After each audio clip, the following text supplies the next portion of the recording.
Hello दोस्तों, स्वागत है आप सभी का आपके अपने यूट्यूब चैनल अभ्यास क्लासेस पे। तो आज हम देखने वाले हैं 40+ मोस्ट इम्पॉर्टेंट क्वेश्चंस जो कि बहुत बार रिपीट हुए हैं और बार बार पेपर में आए हैं और आने के बहुत ज़्यादा चांसेस हैं। तो इसे आप पूरा ज़रूर देख लें। जीके जीएस के मिक्स क्वेश्चंस हैं इसमें। तो आइए स्टार्ट करते हैं और फर्स्ट क्वेश्चन देखते हैं। फर्स्ट क्वेश्चन है, मानव पेट में कौन सा अम्ल पाया जाता है। तो अगर बात करें मानव पेट में कौन सा अम्ल पाया जाता है, कौन सा एसिड सिक्रीट होता है, तो HCl। कौन सा एसिड बनता है? HCl, हाइड्रोक्लोरिक अम्ल। हाइड्रोक्लोरिक अम्ल जो होता है ये मानव शरीर के अंदर, मानव पेट जो पेट है उसमें बनता है और खाने के पाचन में सहायक होता है। नेक्स्ट क्वेश्चन देखते हैं, सर्वप्रथम भारत को इंडिया नाम से किसने संबोधित किया। तो सर्वप्रथम भारत को इंडिया किसने कहा? तो जो यूनानी आए थे, यूनानियों ने भारत को सर्वप्रथम इंडिया नाम से संबोधित किया था, क्योंकि यहाँ पे इंडस नदी थी। इंडस मतलब कि सिंधु नदी, उसके नाम पे इन्होंने भारत को इंडिया नाम से संबोधित किया। नेक्स्ट क्वेश्चन देखते हैं, चावल के साक्ष्य हमें कहाँ से प्राप्त हुए हैं। तो ये सिंधु घाटी सभ्यता की बात है। तो सिंधु घाटी सभ्यता में कहाँ से हमें चावल के साक्ष्य मिले हैं? तो याद रखें, रंगपुर और लोथल से। रंगपुर और लोथल से चावल के साक्ष्य मिले हैं। नेक्स्ट क्वेश्चन देखते हैं, वर्धन वंश की राजधानी क्या थी। तो वर्धन वंश की जो राजधानी थी वो क्या थी? थानेश्वर थी। थानेश्वर वर्धन वंश की राजधानी थी। तो इसे ध्यान रखें, वर्धन वंश की राजधानी थानेश्वर। ये क्वेश्चन जो है रंगपुर और लोथल जहाँ से चावल के साक्ष्य मिले, ये बहुत बार पूछे गए और बहुत ही इंपॉर्टेंट क्वेश्चन है। तो इसे आप स्टार लगा लें और याद कर लें। नेक्स्ट क्वेश्चन देखते हैं, मेसोपोटामिया का अर्थ क्या होता है। तो मेसोपोटामिया की जो सभ्यता थी, तो मेसोपोटामिया का अर्थ जो होता है वो दो नदियों के बीच की भूमि होती है। तो दजला और फरात जो दो नदियां थी, उसी के बीच मेसोपोटामिया की सभ्यता फैली हुई थी।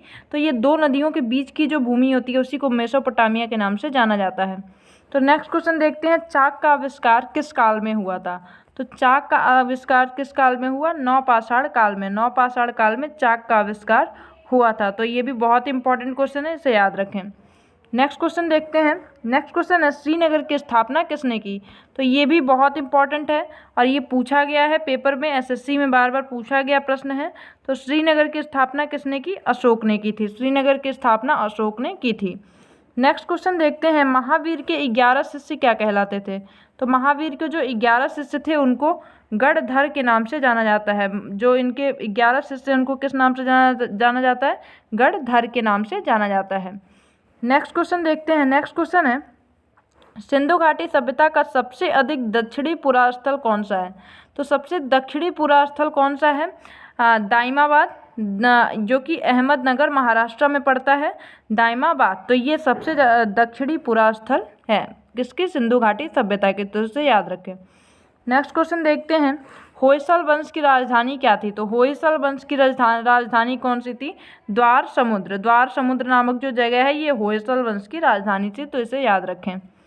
नेक्स्ट क्वेश्चन देखते हैं, गंगों की प्रारंभिक राजधानी क्या थी। जो गंगो था उसकी प्रारंभिक राजधानी क्या थी? कोलर थी। उसकी प्रारंभिक राजधानी कोलर थी। तो इसे आप याद रखें।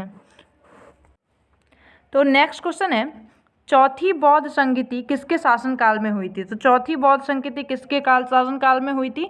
तो इसे ध्यान रखें, चौथी बौद्ध संगीति जो हुई वो कनिष्क के शासनकाल में हुई थी।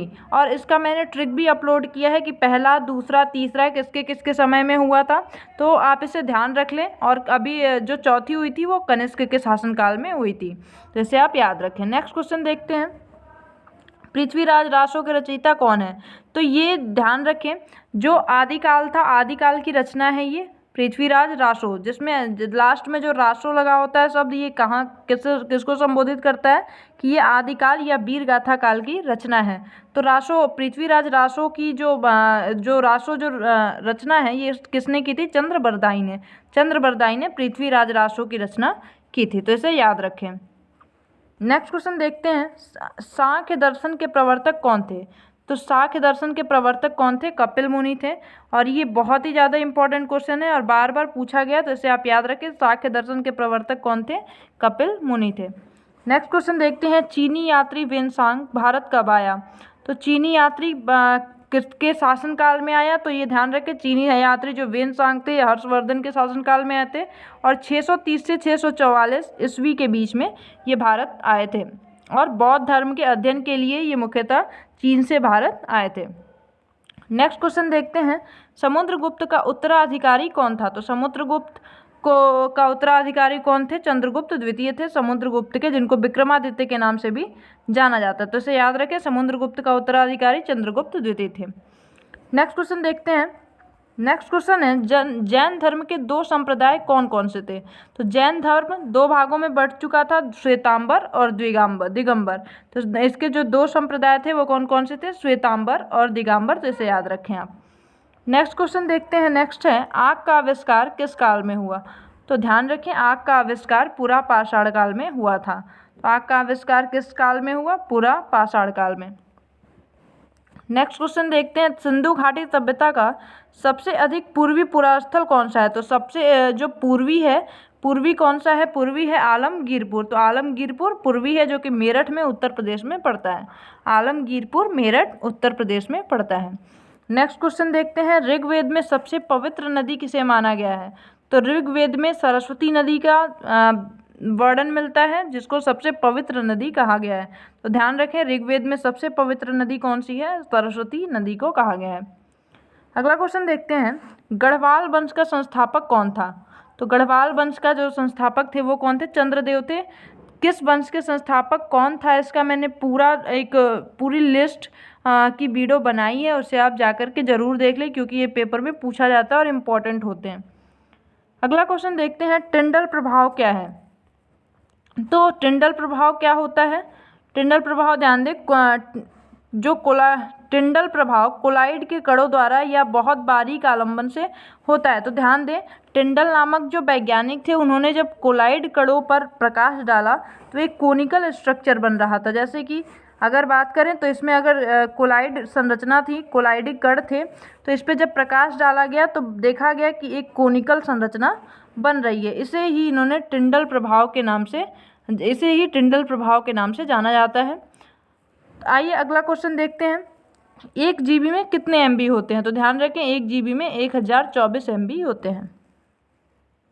इंकलाब जिंदाबाद का नारा किसने दिया था?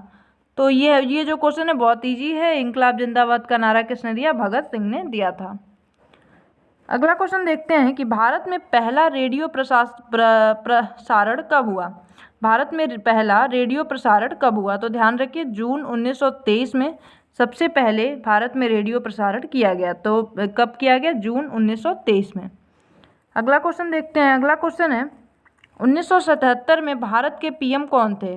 तो 1977 में कौन थे? मोरारजी देसाई थे भारत के पीएम, और इनके बाद इंदिरा गांधी, फिर दोबारा इंदिरा गांधी की सरकार बनी थी। अगला क्वेश्चन देखते हैं, रबर की कठोरता को बढ़ाने के लिए किस प्रक्रिया का उपयोग किया जाता है? तो रबर की कठोरता को बढ़ाने के लिए जो प्रक्रिया यूज में लाई जाती है वो उसको कहा जाता है वल्कनीकरण। वल्कनीकरण प्रक्रिया द्वारा रबर को कठोर बनाने का काम किया जाता है। आईएनसी का पहला मुस्लिम निदेशक कौन है? तो ध्यान रखें, आईएनसी का पहला मुस्लिम जो निदेशक हैं वो कौन है? बदरुद्दीन तैयब जी। बदरुद्दीन तैयब जी जो थे वो आईएनसी के पहले मुस्लिम निदेशक थे। तो इसे आप याद रखें। अगला क्वेश्चन देखते हैं, यूएनओ में कितने सदस्य हैं? तो यूएनओ में कुल 193 सदस्य हैं। यूएनओ में अभी प्रेजेंट में भी 193 सदस्य हैं। अगले क्वेश्चन को देखते हैं, भारत का सबसे स्वच्छ शहर कौन सा है? तो भारत का सबसे स्वच्छ शहर इंदौर है। इंदौर भारत का सबसे स्वच्छ शहर है। अगला क्वेश्चन देखते हैं, मैं हिंदू क्यों हूँ पुस्तक किसने लिखी है? तो मैं हिंदू क्यों हूँ शशि थरूर ने। मैं हिंदू क्यों हूँ पुस्तक किसने लिखी है? शशि थरूर ने। तो इसे आप याद रखिए, करंट अफेयर का क्वेश्चन है और पूछे जाने का बहुत ज़्यादा चांस है। नेक्स्ट क्वेश्चन देखते हैं, किस फिल्म ने 2018 में ऑस्कर पुरस्कार जीता था? तो ऑस्कर पुरस्कार फिल्म जगत में दिया जाता है।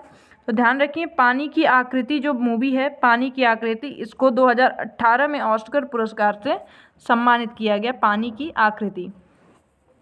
अगला क्वेश्चन देखते हैं, भारत में मानवाधिकार आयोग की स्थापना कब की गई? ये बहुत ही इंपॉर्टेंट क्वेश्चन है और बार बार पूछा गया है। तो ध्यान रखिए, मानवाधिकार आयोग 12 अक्टूबर 1993 को इसकी स्थापना की गई, 12 अक्टूबर 1993 को। अगला क्वेश्चन देखते हैं, हंसने वाली गैस क्या है? तो ध्यान रखें, लॉफिंग गैस जिसको बोलते हैं, हंसने वाली गैस, तो ये कौन सी है? Nitrous oxide, N2O। N2O जो है ये कौन सी है? नाइट्रस ऑक्साइड, हंसने वाली गैस के नाम से इसे जाना जाता है। अगला क्वेश्चन देखते हैं। अमन रुपए खर्च करता है एक स्कूटर में 35,000 रुपये। वह सॉरी, ये क्वेश्चन थोड़ा मिस्टेक है, तो हम नेक्स्ट क्वेश्चन को देखते हैं। TCP या IP का पूर्ण रूप क्या है? तो TCP या IP का पूर्ण रूप क्या है? TCP की अगर बात करें तो इसका पूर्ण रूप क्या है? Transmission control protocol. Transmission protocol transmission control protocol, तो इसे याद रखें। और IP का फुल फॉर्म क्या है? Internet protocol. इंटरनेट प्रोटोकॉल ये IP का फुल फॉर्म है, तो इसे आप याद रखें। अगला क्वेश्चन है, किडनी के अध्ययन को क्या कहा जाता है? तो किडनी के अध्ययन को क्या कहा जाता है? नेफ्रोलॉजी। ध्यान रखें, जो किडनी की सबसे छोटी यूनिट होती है, इकाई होती है, उसको नेफ्रॉन कहते हैं। तो इसे आप याद रख सकते हैं। नेफ्रॉन में ही क्या होता है? हमारा ब्लड जो होता है वो फिल्टर होता है। ब्लड फिल्टर होने का काम कहाँ होता है? किडनी में होता है। और जहाँ से यूरिन का फॉर्मेशन होता है, यूरिन जो बनता है वो कहाँ से बनता है? ये नेफ्रॉन में ही बनता है, तो इसे आप ध्यान रखें। और इसीलिए किडनी के अध्ययन को नेफ्रोलॉजी के नाम से जाना जाता है। तो ये बहुत ईजी है। अगला क्वेश्चन देखते हैं। अफीम पोस्ता का वैज्ञानिक नाम क्या है? तो अफीम पोस्ता का जो वैज्ञानिक नाम है वो क्या है? पापावर सेमनीफेरम।